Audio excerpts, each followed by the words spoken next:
You don't get to serve a crap sandwich to somebody without giving them a napkin to clean it up. And that's kind of what he did. That's what I did. Yeah. It's been one heck of a week here at Thunder Canyon. It's been an extremely emotional week since I put that video out last Saturday. Never before in my life have I been so certain that I was right about doing something to supposedly warn everybody. I'm a watchman, right? And I put that video out. And in the first couple of hours, it had 20,000 views and 1,000 comments, 90% of which agree that people shouldn't have their heads in the sand and they should pay attention to what's going on in the world. And then there was the 10% of people that I got really angry with because they were judging me. Something is happening to my husband. I had a grandchild send me a message that said, why did you do this to my grandmother? She loves you guys. She's been watching you for years. Why did you make her, why'd you scare her like this? And those are the ones that broke my heart, because my intent is never to hurt anybody. I thought I was doing God's work. They were using what I call Bible jujitsu to tell me how wrong I was. And I sat at my table in my Bible and with a notebook that I have here, and I went at it. Mercedes just left me alone. She knew that I was gonzo. About day 2, day 3 into this, I started going a different direction. Instead of attacking other Christians for attacking me, I call them judgmental Christians, I decided that I was going to go after pastors. I have a lot of resentment against the church in our country and how the heck they closed their doors when the government shut down, right? Who is their king? Is it God or is it government? I've got some pretty bad stuff there. I've got a lot of resentment towards pastors. So I decided I was going to do a video attacking them. I went back and I started doing research in the American Revolution, and it was the pastors that, led the Black Robe Regiment. And that most of what's in the Constitution, the Bill of Rights, came from the lectern, right? It was spiritual men who led the fight. And I thought that I was just trying to do what they were supposed to do. We've lost God in our country. You don't hear it anymore. The churches are divided. Christians fight with each other. It's just absolutely ridiculous. So what can I do to make a difference? Because when you do what we do, we live out loud. So you don't have to guess what was going on, because usually we show you it, and we don't edit a lot of the stuff that we do.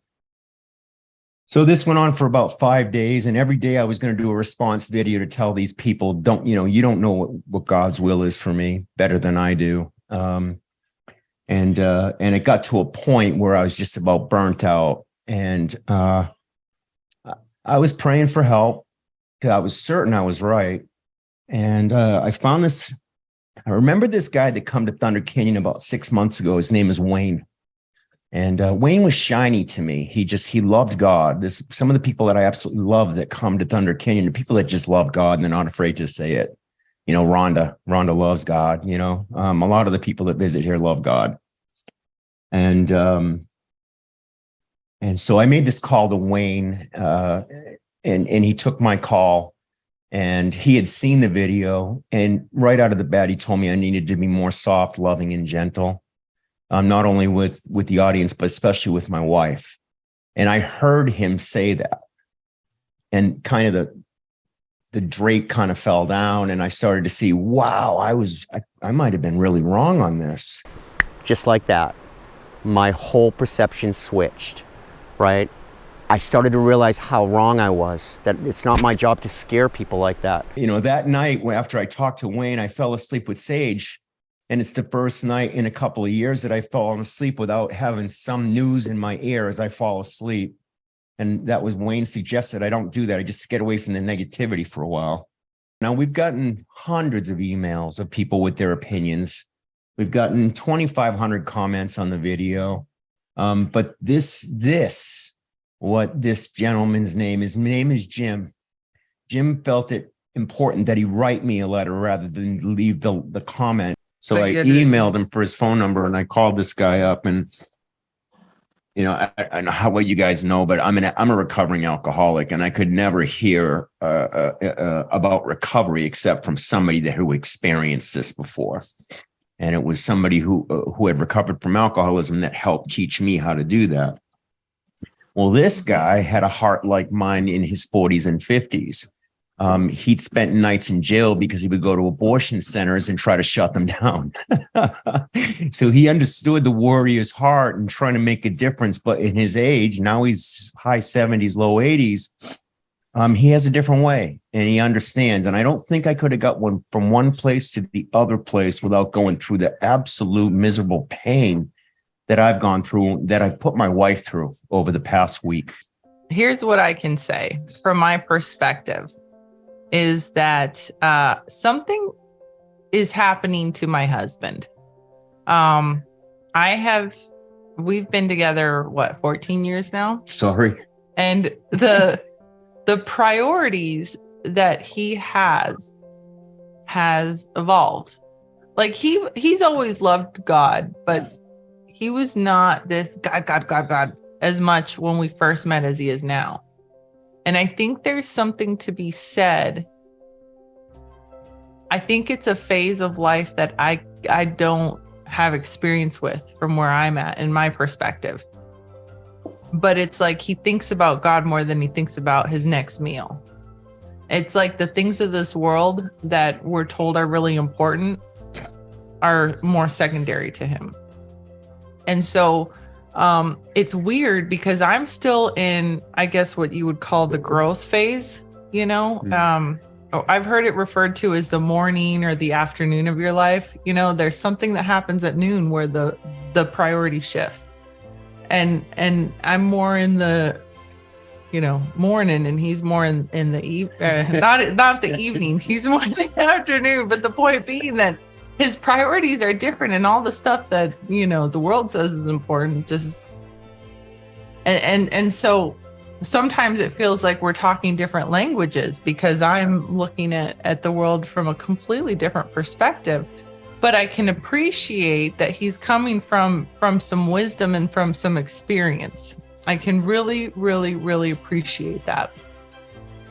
So, I don't know what his spiritual journey is supposed to look like. I can only speak for myself and I've told him this, and y'all might judge me, but it's just really where I'm at. I've told him, I don't want to be a preacher's wife. And I don't mean that in a mean way. It's just like he's moving so God-centered.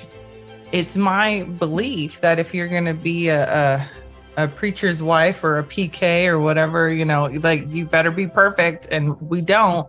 We're the not having your stuff together couple. And I think that when he leans into God publicly so much, it's like, stop doing that. We mess up a lot. I say bad words on a regular basis. Like, be careful, because then it's going to be made to look like, oh, you guys can't act like that. So with that said, for some reason, he was able to hear something that he wasn't able to hear me say. He was able to hear the importance of hope. He was able to hear the importance of, you don't get to serve a crap sandwich to somebody without giving them a napkin to clean it up. And that's kind of what he did. That's what I did. Yeah. Like, you better give me a way to clean it up. And I think, or give me the solution, right? Give some hope. We don't get to present everyone a problem if we don't have kind of the solution. So we've decided to do a 40 days of hope and love challenge. And it is going to start on March 1st because the 40th day is Easter. But, John and I are not going to be the main presenters. We actually want, like, you guys, if you're feeling called to kind of, or drawn to this, okay, so you'll have day 8, you'll have day 32, and we'll just kind of do something like that together. But the idea is that we don't need to study how messed up the world is. That's already very clear. Focus on the solution. But what if we were to focus on the solution? And what if we did it together? That would be really, really cool. So it would go every day. It would be a live broadcast that Mercedes and I would do every day at a certain time. It would not be public. It would be private. Like a Zoom or something like that. Like this. Yeah. I think it would be a lot more people. And we would pick a presenter. Actually, the guy that wrote me this letter, Jim, He's coming here the week before Easter to give a sermon on Palm Sunday. Yeah. He couldn't come on Easter, but we're going to reach out. We've got a lot of people that are pastors and priests that know how to do this professionally. And we're hoping that we can get some of them to come in and give their testimony and pick one of their favorite Bible verses, so that mainly it's for these people that are alone. A lot of people that follow us are in the 60s, 70s, 80s, and they're all by themselves. They don't have anybody. And I scared the hell out of them. And now we just want to make sure we get back to those people and have them come to a place where they can feel at home for at least 20 or 30 minutes every single day. And that's the idea behind this. I'm praying to God that we can get to all the people I scared. Yeah. Well, and it's kind of interesting because our channel has taken a direction, RVing was really something commercialized. And now we're taking a God turn that I'm not entirely comfortable with sometimes. It's like, stop it. Because I love God. I just don't want to like talk to the whole world, or I don't like people trying to convince me of anything. And Right.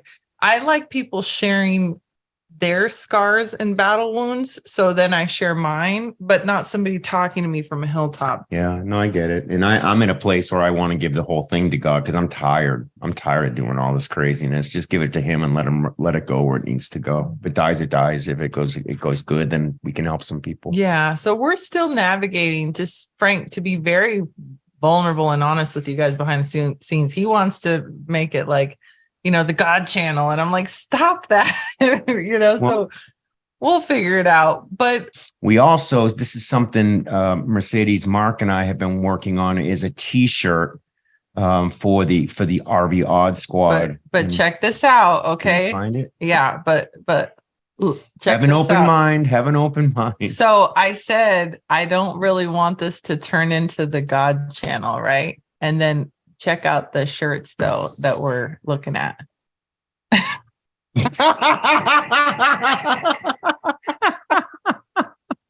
I love it. I absolutely love it. Or okay, wait, we've got some other ones. We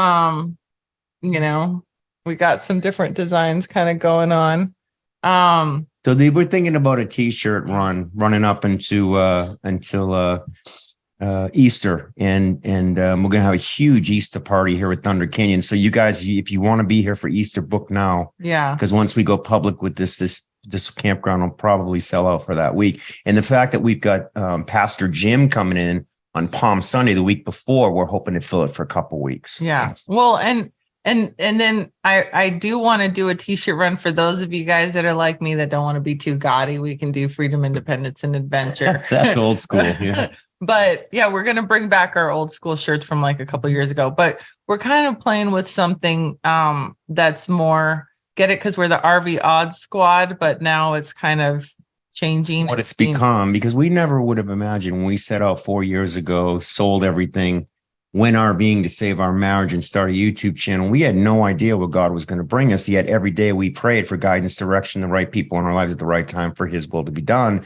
And we gave our lives to God in helping as many of other kids as we could. And then you guys helped us heal Sage. You saw that. You guys heal Sage. Now she won't shut up. They were telling us she may never talk, and now she doesn't. And you should see her with the schoolwork. She's a little genius. She's absolutely amazing.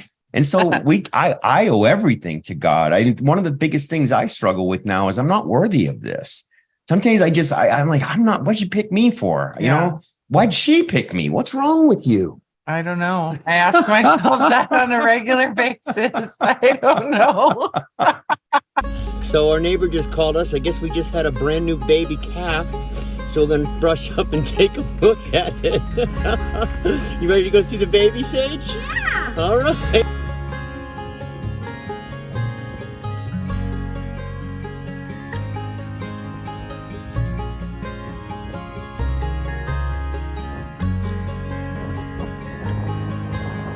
See the buck over there? Going after the donkey?